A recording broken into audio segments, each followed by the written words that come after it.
Malam itu, angin dingin berhembus menembus celah-celah jendela rumah kecil Dira. Pria berusia 29 tahun itu baru saja pindah ke desa terpencil ini, mencari ketenangan yang tak bisa ia temukan di hiruk-pikuk kota. Namun, alih-alih kedamaian, ia justru menemukan dirinya terjebak dalam pusaran misteri yang menggetarkan jiwa. Dira duduk termenung di beranda rumahnya, matanya menerawang ke arah kuburan tua yang terletak tak jauh dari sana. Suara-suara anan yang ia dengar beberapa malam terakhir kembali menggema dalam benaknya. Apakah itu hanya imajinasi? Ataukah ada sesuatu yang lebih gelap, lebih mengerikan yang sedang mengintainya? Lamunannya buar ketika Pak Iwan, tetangga sekaligus orang pertama yang ia kenal di desa ini, menghampirinya. Pria paruh baya itu membawa secangkir kopi panas. Uapnya mengepul di udara malam yang lembab. "Dira, ada yang ingin kuceritakan padamu," ujar Pak Iwan dengan nada serius. Dira mendengarkan dengan seksama ketika Pak Iwan mulai bercerita tentang ritual jaga poton yang sudah lama menjadi tradisi di desa ini. Ritual yang konon dilakukan untuk menjaga agar roh-roh di kuburan tidak mengganggu kehidupan warga. Namun, ada risiko besar yang mengintai mereka yang berani melakukannya. Pocong itu bukan sekadar hantu biasa, Pak Iwan menjelaskan dengan suara rendah. Mereka adalah arwah yang terjebak antara dunia hidup dan mati. Dan jika kita gagal menjaga mereka dengan benar, mereka akan menghantui kita selamanya. Dira merasakan bulu kuduknya meremang. Ia tak pernah percaya pada hal-hal mistis sebelumnya, tapi ada sesuatu dalam cara Pak Iwan bercerita yang membuatnya mulai meragukan keyakinannya sendiri. Malam-malam berikutnya, Dira mulai merasakan kehadiran yang tak kasat mata di sekitarnya. Bayangan putih yang sekilas terlihat di sudut matanya. Suara langkah kaki yang menggema di keheningan malam, dan rasa dingin yang menusuk tulang meski ia telah menutup semua jendela. Semakin lama, teror itu semakin nyata. Dira mulai melihat sosok pocong yang mengikutinya, melompat-lompat dengan gerakan kaku yang mengerikan. Ia mencoba meyakinkan dirinya bahwa itu hanya halusinasi, tapi ketakutan yang ia rasakan terlalu nyata untuk diabaikan. Pak Iwan, yang melihat perubahan pada diri dia, akhirnya mengungkapkan bahwa ritual jaga popom bukan hanya sekadar menjaga kuburan. Ada sesuatu yang lebih dalam, lebih gelap di balik ritual itu. Kita menjaga roh yang telah terikat, ujarnya dengan nada serius, agar mereka tidak bebas berkeliaran di dunia orang hidup. Dira merasakan dirinya ditarik oleh kekuatan yang tak ia pahami. Seolah ada sesuatu yang menginginkannya untuk menjadi bagian dari ritual itu. Ia mencoba melawan, tapi semakin ia menolak, semakin kuat tarikan itu. Setelah bermalam-malam mengalami gangguan dari potong, Dira akhirnya memutuskan untuk mengikuti ritual sepenuhnya. Dengan tangan gemetar dan jantung berdebar kencang, ia mengikuti Pak Iwan ke kuburan tua itu pada malam bulan purnama. Ritual itu dimulai dengan doa-doa yang diucapkan dalam bahasa yang tak ia mengerti.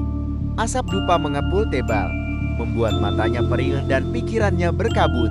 Dira diperintahkan untuk menjaga satu makam tertentu, memastikan roh yang ada di dalamnya tidak keluar dan mengganggu dunia orang hidup. Namun, semakin lama Dira menjaga pocong itu, semakin ia merasakan kekuatan supernatural yang mencengkeram pikirannya. Ia mulai melihat bayangan-bayangan masa lalu, potongan-potongan ingatan yang bukan miliknya. Dan di tengah kebingungan itu, ia menyadari sesuatu yang mengejutkan. Pocong yang ia jaga bukanlah roh asin. Itu adalah roh seseorang yang pernah ia kenal di masa lalu. Seseorang yang sangat dekat dengannya, yang memiliki hubungan misterius dengan dirinya.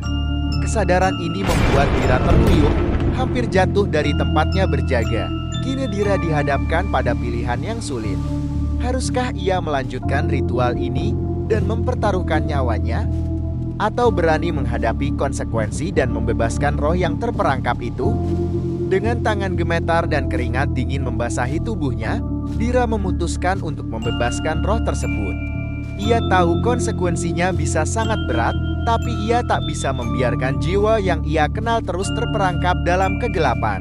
Saat ritual pembebasan dimulai, angin bertiup kencang dan langit dipenuhi awan gelap. Dira merasakan kekuatan besar yang mencoba menahannya, seolah seluruh alam gaib tidak rela melepaskan roh yang telah lama terikat itu. Namun Dira bertahan dengan segenap kekuatan dan keberaniannya. Ia melawan kekuatan supernatural itu.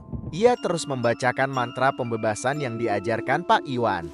Meski tubuhnya gemetar hebat dan pikirannya nyaris hancur oleh tekanan yang ia rasakan. Akhirnya, setelah perjuangan yang terasa seperti selamanya, pocong itu menghilang. Dira jatuh tersungkur, tubuhnya lemas dan pikirannya kacau. Tapi ia tahu, ia telah berhasil membebaskan roh yang terperangkap itu. Meski ritual telah selesai, Dira tak pernah bisa melupakan pengalaman mengerikan yang ia alami. Dunia yang ia kenal kini terasa lebih gelap, lebih misterius dari yang pernah ia bayangkan. Ia sadar bahwa ada banyak hal di luar nalar manusia yang tak bisa dijelaskan dengan logika semata. Di malam terakhirnya di desa itu, sebelum ia memutuskan untuk kembali ke kota, Dira melihat bayangan Paton yang menghilang ke dalam kegelapan. Ia tahu bahwa teror belum sepenuhnya berakhir. Mungkin tidak akan pernah berakhir. Dira meninggalkan desa itu dengan perasaan campur aduk. Ada kelegaan karena telah berhasil membebaskan roh yang terperangkap, tapi juga ada ketakutan akan apa yang mungkin mengikutinya kembali ke dunia yang ia kenal.